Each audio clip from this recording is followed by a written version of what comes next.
Na edição da manhã está Paulo Santos, do Movimento Cívico contra a Pirataria na Internet. Bom dia, Paulo Santos, obrigada por estar connosco.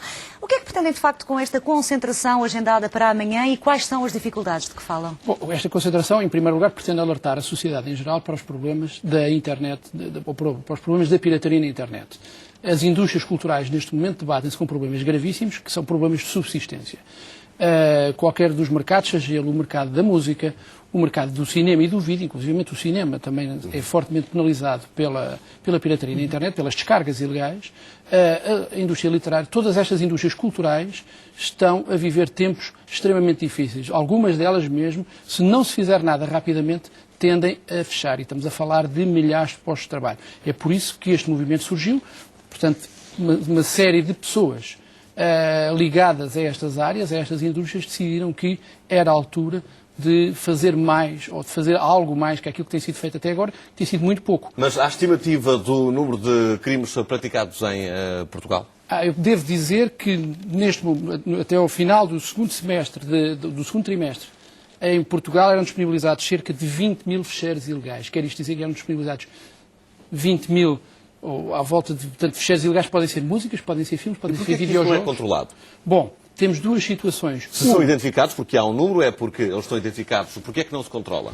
Duas situações distintas. Uma, por um lado, tem havido uma certa inércia e também não tem havido a cooperação das entidades que deviam cooperar nesta matéria, que é nomeadamente os ISPs, mas, por outro lado, também temos uma lacuna legal grave, que já se arrasta há uns anos e que foi, digamos que com a transposição ou com a alteração do Código de Processo Penal, ficámos aqui com uma situação de lacuna legal total, isto é, para investigar uma descarga ilegal, um crime de pirataria na internet, é necessário identificar ou quem faz o upload, ou quem faz o... Até iríamos mais aos uploads, àqueles que põem os conteúdos ilegais na net. É necessário identificá-lo através do IP. Todos nós, quando entramos na internet, temos o IP, que não é mais que uma matrícula. Mas isso é possível? Já lá chegamos. É possível, mas não é possível legalmente. E já é isso que eu queria explicar.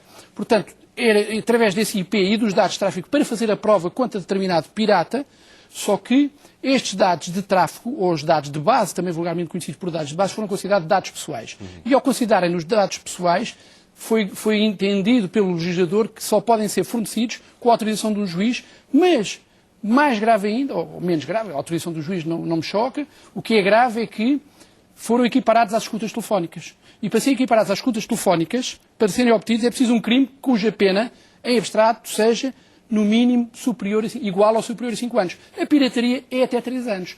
Nenhum destes crimes está no catálogo, a lei da criminalidade informática está completamente desatualizada e desajustada à realidade. Há aqui e, portanto, alguma impunidade? Não, há impunidade total, é uma lacuna. Mas, Paulo Santos, o que é que se pode fazer precisamente para contornar esta situação? Bom, o que se pode fazer para contornar esta situação, por um lado, tem que se alterar a lei rapidamente, e isso há uma possibilidade. Ainda ontem, em declarações à TSF, o Procurador Adjunto, o Dr. Pedro Verdelho, que é docente do SES, falava a propósito da alteração da criminalidade informática, que já é de 91, está completamente desajustada.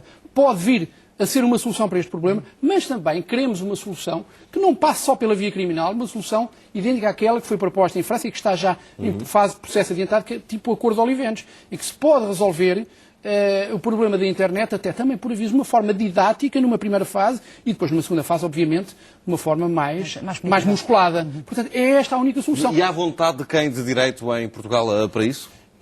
Até aqui não têm sido manifestadas vontades na realidade, porque estas situações têm sido faladas e nada tem sido feito. Portanto, este nosso movimento é para alertar. No entanto, também já verificamos que começam a haver alguns movimentos positivos a nível do seio do Conselho de Ministros Culturais, a nível da Comissão Europeia. Portanto, ou seja, as vossas ações vão para além dos alertas que pretendem divulgar amanhã nesta concentração? As nossas ações vão para além destes alertas e já estão também internacionalizadas. Em França e em Espanha vai ser desenvolvido um movimento da mesma natureza, que teve início em Portugal neste momento. E, portanto, no fundo, o que a gente tem que lutar urgentemente é pela manutenção de milhares e milhares de postos de trabalho.